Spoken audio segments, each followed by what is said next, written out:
And now, it's time for DJ Rocky's Secret File, the Halloween special.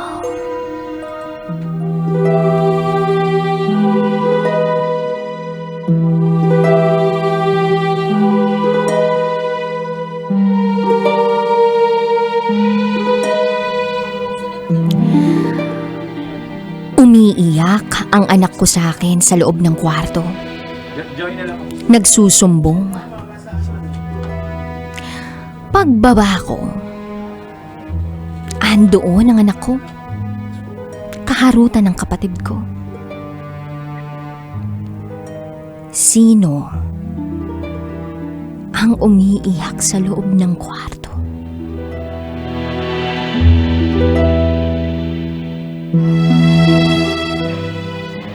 Hi, DJ Rocky. Itago mo ako sa pangalang Clara. At ito, ang aking secret file.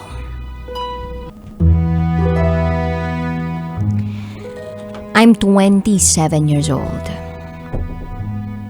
Meron akong isang anak. She is my adopted daughter. 20 years old pa lang ako nang ibigay siya sa akin. Hindi naman iba sa akin ang totoo niyang ina. In fact, she is my friend. A high school friend. Yung buhay ng totoong nanay ng anak ko, parang pelikula lang. Typical story na halos walang kaibahan sa kwento ng iba. Umibig, binigay ang lahat-lahat, hanggang sa mabuntis ng kanyang boyfriend. But it end up na halos isumpa at hindi matanggap ng mga magulang niya ang nangyari sa kanya.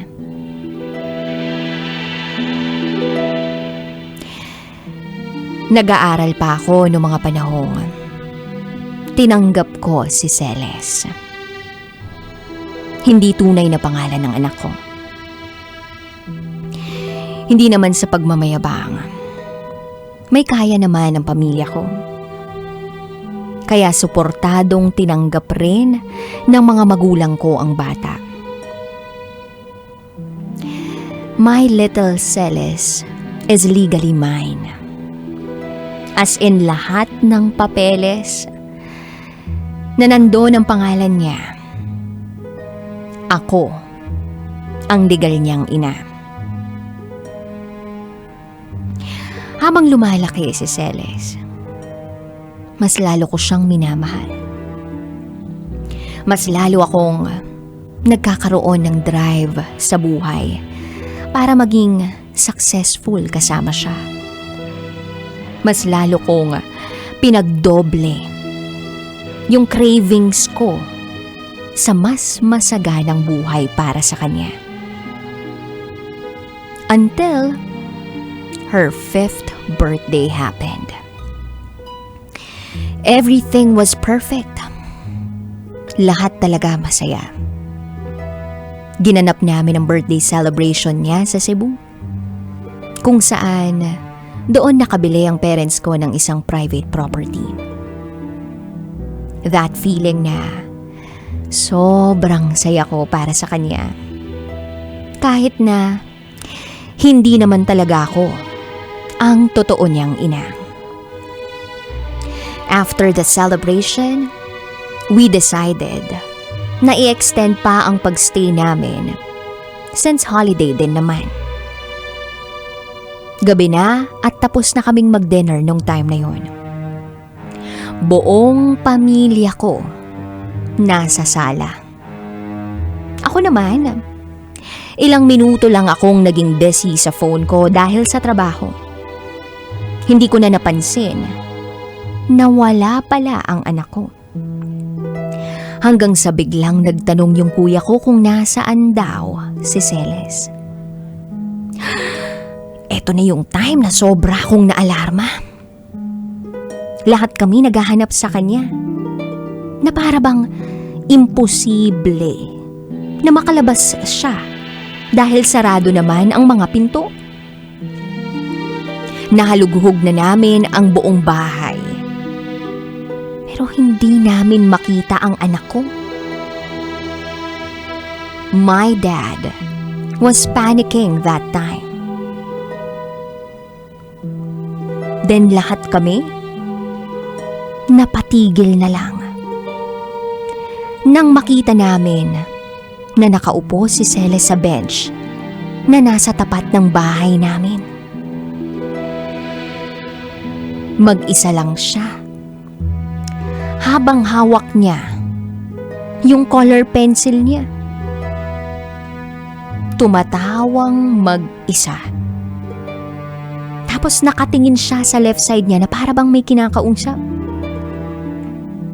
Nilapitan ko siya agad at niyaya ko siyang pumasok na.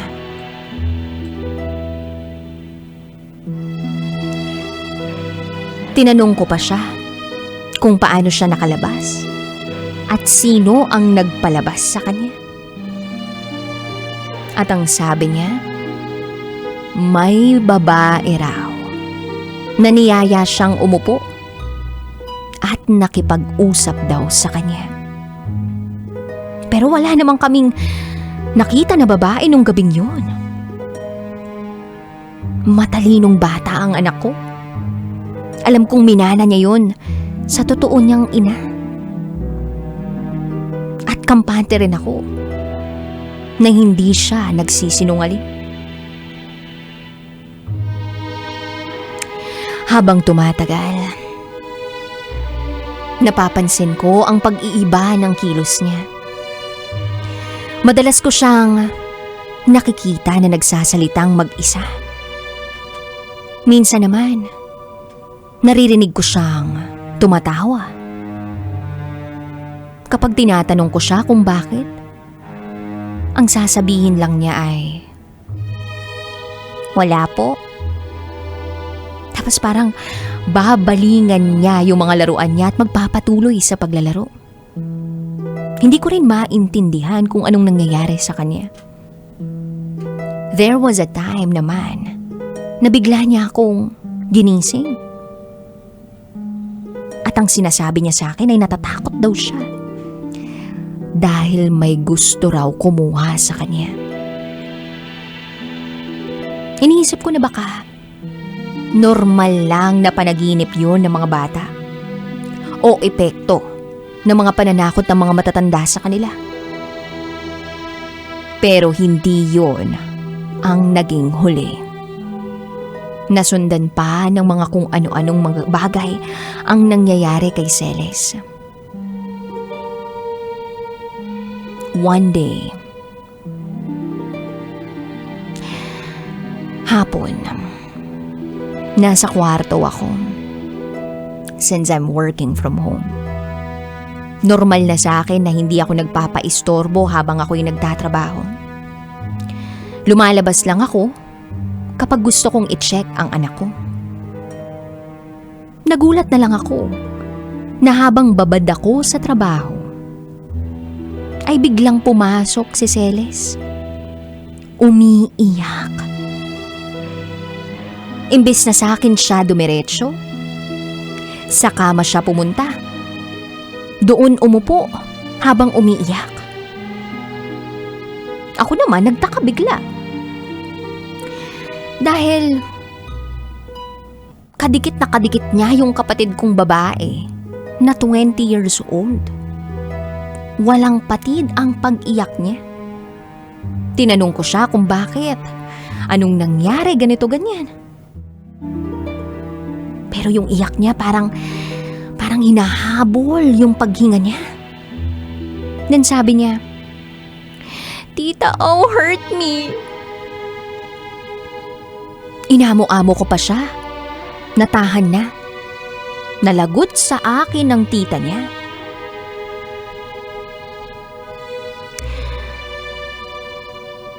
Nagstay siya doon at ako'y lumabas ng kwarto. Pababa pa lang ako ng hagdan ay napatigil na ako. Kasi naririnig ko yung boses ni Celes at ni Au na kapatid ko. Nagtatawanan ng anak ko at ang kapatid ko. Naririnig ko pa yung pagtitili ng anak ko na alam kong masayang masaya siya. Bigla akong nanlamig at kinilabutan. Sa takot ko dumiretso ako sa baba para makumpirma kung sila ngayon. Nakita ko sila na naghaharutan sa sala. Sino yung batang umiiyak sa loob ng kwarto? Grabe. Kinilabutan ako ng sobra doon. At wala akong ibang pinagsabihan tungkol doon bukod sa best friend ko. Sabi niya,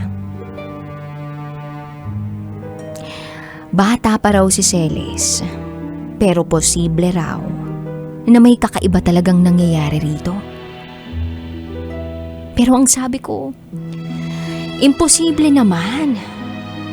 Kasi binyag naman ang anak ko. At lagi ko naman siyang dinadala sa simbahan. Lagi ko rin siyang sinasamahang magdasal. Simula noon, hindi ko na maalis ang intensyon ko sa kanya. O atensyon sa kanya. Every time na she's not with me, palagi akong nag-aalala. Para bang meron sa loob ko na hindi mapakali kapag wala sa paningin ko ang anak ko. Marami pa akong napapansin sa kanya, kahit yung kapatid kong babae. Madalas na ring magtaka sa batang to. Ano kaya ang bumabalot na misteryo sa anak ko? Hanggang dito na lang po, DJ Rocky. Muli, ako si Clara. At ito, ang aking secret file.